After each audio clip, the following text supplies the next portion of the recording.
আসসালামু বন্ধুরা, চলে আসলাম মায়ের রান্নাঘরে। আশা করি আপনারা ভালো আছেন। আলহামদুলিল্লাহ আমিও ভালো আছি। আজকে পাক করবো হলো গুত্তুম মাছ ভুনা করব। দেখেন কিভাবে করি। প্যান বসাই দিছি, এখন তেল দিয়ে দিব। তেল দিয়ে দিলাম, কাঁচামরিচ দিয়ে দিব,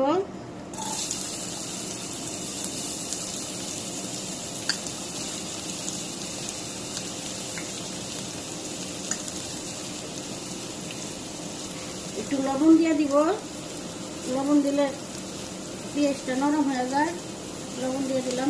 এখন পেঁয়াজটা একটু বেটে নেব।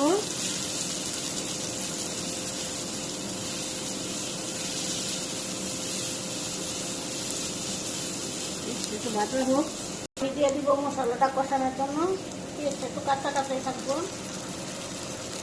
দিয়ে দিলাম মশলা দিয়ে দিব। দইনার ফাঁকি দিলাম সামান্য। চামচ মরিচের ফাঁকি দিয়ে দিব। চামচ হলুদের ফাঁকি দিব।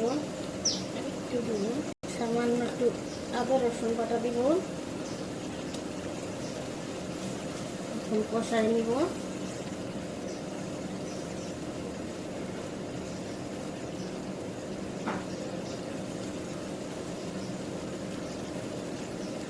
কষানো হয়ে গেছে, তেল ছেড়ে দিয়েছে। এখন একটু মাছটা দিয়ে নাড়া দিয়ে একটু জল দিয়ে দিব। এই মাছ নাড়াচাড়া করা যাবে না।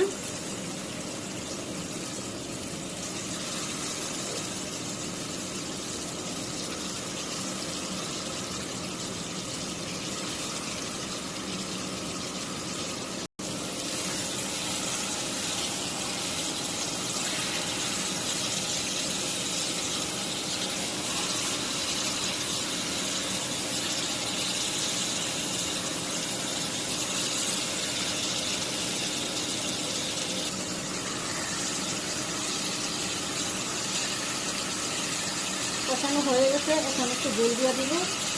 মাছ তো লড়াই দেওয়া যাবে না। জল দিয়ে দিলাম। সামান্য একটু জল দিতে হবে, নাহলে মাছ ব্যাঙ্গে আকারে গুঁড়ো হয়ে যাবে।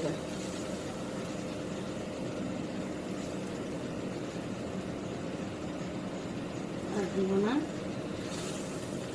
ঢেকে দিব।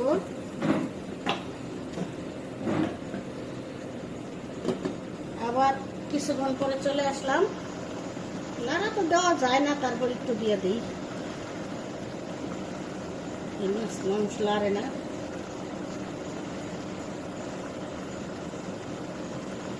আবার ঢেকে দিলাম। আমার তরকারি হয়ে গেছে, চুলা নিভাই দিব। দেখুন বন্ধুরা, আমাদের গুত্তম মাছের তরকারি রান্না শেষ। কত সুন্দর হয়েছে কালারটা। এভাবে রান্না করে খেয়ে দেখবেন। গুত্তম মাছ ভুনাই বেশি ভালো লাগে। ঝোল রান্নায় গুত্তম মাছ খাওয়া যায় না, নরম মাছ।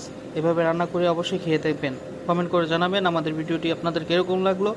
আবারও কোনো নতুন ভিডিও নিয়ে আপনাদের সামনে হাজির হব। ততক্ষণ ভালো থাকুন, সুস্থ থাকুন। আল্লাহ হাফেজ।